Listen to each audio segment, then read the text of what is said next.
Simultaneous elections were the norm in the early years of our republic.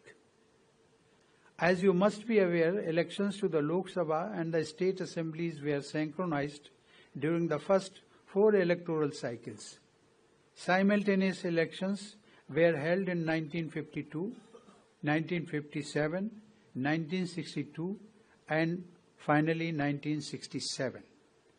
This cycle of concurrent election was broken in the year 1968, when several state assemblies were prematurely dissolved by the then Union government, exercising its power under Article 356.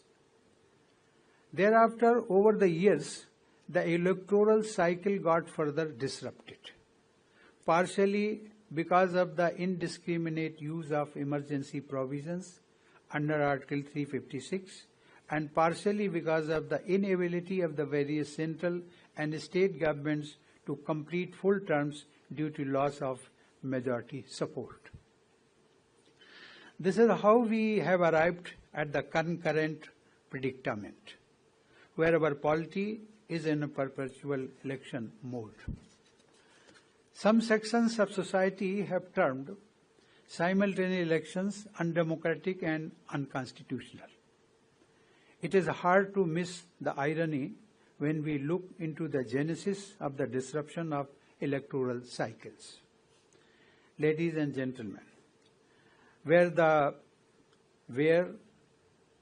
premature dissolution of a state assembly is done in the right democratic spirit, we have to think over it. I will not venture into the matter. Enough to reiterate that unsynchronized elections are an anomaly. Simultaneous elections were the vision of our constitutional forefathers. Ladies and gentlemen, over the past decades, various stakeholders have expressed a serious need to end the perpetual election cycle. Simultaneous elections is not a new idea. The Election Commission of India, in its annual report in the year 1983, advocated the idea of conducting simultaneous elections. Law Commission, in its 170th report in the year 1999, said that simultaneous elections should be the norm. In its draft 2018 report, the Law Commission again highlighted the importance of simultaneous elections. In the year 2002, the National Commission to Review the Working of the Constitution recognized the bane of separate elections and urged for the restoration of simultaneous elections.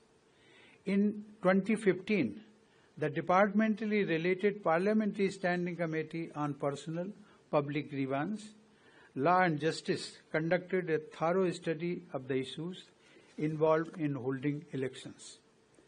It recommended that simultaneous elections will be necessary to enable our country to move on to the path of high economic development.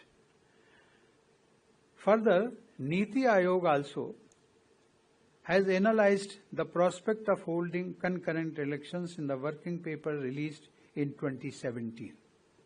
This paper also underscored the desirability of conducting simultaneous elections. During our consultation process, just I may share with you, 47 political parties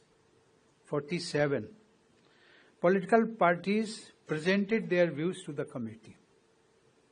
32 out of these 47 parties supported the idea of simultaneous elections. Only 15 parties did not. However, many among these 15 parties have supported the concept of simultaneous elections in the past at one time or the other. Ladies and gentlemen, we also invited former Chief Justices and other best, we can say, stakeholders in the country. Amongst them, 4 former Chief Justices of India and 1 former Judge of the Supreme Court. 4 former chief election commissioners have unanimously supported simultaneous elections. An overwhelming majority of former chief justices of various high courts and former state election commissioners also supported it. The committee also invited suggestions from the general public through public notice. More than 21,000 responses were received, out of which around 80% were in favor of simultaneous polls. Ladies and gentlemen, even when we look into the global best practices with regard to electoral cycles, we find that several parliamentary democracies outside India follow synchronized electoral cycles. South Africa, for example, holds elections every 5 years, where people vote for national and provincial assemblies as well as municipal councils.